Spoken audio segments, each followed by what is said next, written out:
The year is 1914. Germany has just invaded Belgium and France. However, the German offensive fails to defeat France, and what follows is a bloody war in the trenches. Despite this, one German man found success fighting the Entente. Having never lost a battle, he held off enemy forces that outnumbered him 20 to 1. He commanded the respect of his men, which included both Germans and Askaris, who were African soldiers fighting for European powers in East Africa. This man was Paul von Lettow-Vorbeck, the Lion of Africa. Paul von Lettow-Vorbeck was born in Saarlouis, in the Rhine province of Prussia, in 1870. His father was a military officer, and he too joined the German army as a junior officer. In 1900, Lettow-Vorbeck served in China during the Boxer Rebellion, and in the next decade he would serve in Germany and in German colonies in Africa. At the outbreak of World War I, Lettow-Vorbeck commanded 5,000 soldiers in German East Africa. Despite being more than 3,000 miles away from Germany, Lettow-Vorbeck made it his duty to make the British waste as many supplies and soldiers as possible in East Africa. Ignoring the orders of his colony's governor, he gathered his soldiers and set out to defend the coastal city of Tanga from the British in November of 1914. British forces, which also included a good number of units from British India, attempted an amphibious assault on the city. The result was a disaster for the British. Hundreds of British and Indian soldiers were killed in a battle that resulted in about 850 casualties, with only 150 being German. During the fighting, angry swarms of bees attacked the British, earning the battle the nickname the Battle of the Bees. The British left much of their supplies during the retreat, allowing Lettow-Vorbeck to resupply his forces. After the victory at Tanga, Lettow-Vorbeck defeated an Indian garrison at Jasin in January of 1915. However, with losses of both experienced soldiers and valuable supplies, Lettow-Vorbeck decided that traditional warfare would come at too high of a cost and turned to guerrilla warfare. Throughout 1915, Lettow-Vorbeck and his men conducted raids into British East Africa, targeting communication lines and railroads. Lettow-Vorbeck's forces grew to 14,000 strong. His army was made mostly of Askaris, which gained the respect of through his appreciation of their fighting ability and fluency in their native language of Swahili.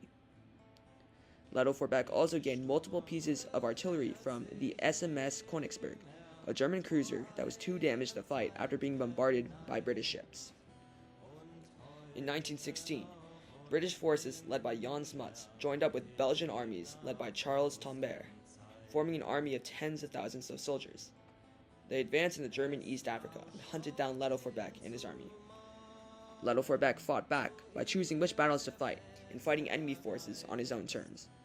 The greatest challenge for both armies, however, was nature. Mosquitoes and other insects spread diseases such as malaria and typhoid. Animals would disrupt battles and surprise soldiers when they least expected it. African rainstorms came twice a year and brought about flooding and the creation of new bodies of water. While they were chasing the Germans, the British were able to capture the coastal cities of German East Africa, cutting Lettow-Vorbeck and his forces off from Germany. Lettow-Vorbeck and his army dug into a hill near Mahiwa and fended off a larger force of British soldiers.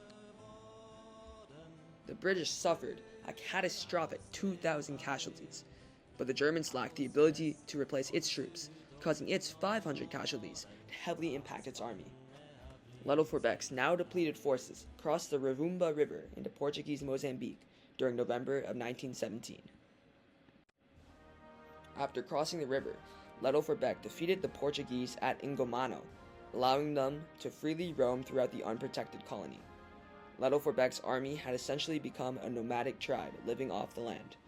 In July of 1918, Lettow-Vorbeck met a joint force of Portuguese and British soldiers at Namakura, a supply depot for their armies. In another disastrous defeat, the Portuguese and British were forced to retreat across the Namakura River, where 100 men drowned in the water. With Portuguese forces in Mozambique defeated, the British rushed to protect South Africa. However, Lettow-Vorbeck invaded British Rhodesia instead. His army continued to rampage throughout the colony until they reached the Chambeshi River. There, the British informed Lettow-Vorbeck that an armistice had been signed between Germany and the Entente. On the 25th of November 1918, Paul von Lettow-Vorbeck surrendered to the British Army, ending his military campaign in modern-day Zambia. Lettow-Vorbeck's army ended the war with only 150 Germans and 1,200 Askari soldiers. Lettow-Vorbeck was one of the most successful generals of the Great War, and was the only German general to occupy British territory. Throughout his years of service, Lettow-Vorbeck became a highly decorated major general who led one of the most successful campaigns in military history. He stayed in the military until 1920, when he was forced to leave due to his participation in the Kapp Putsch uprising. In the 1920s, he met and became friends with Richard Meinertzhagen and Jan Smuts, British men he had fought against in World War I.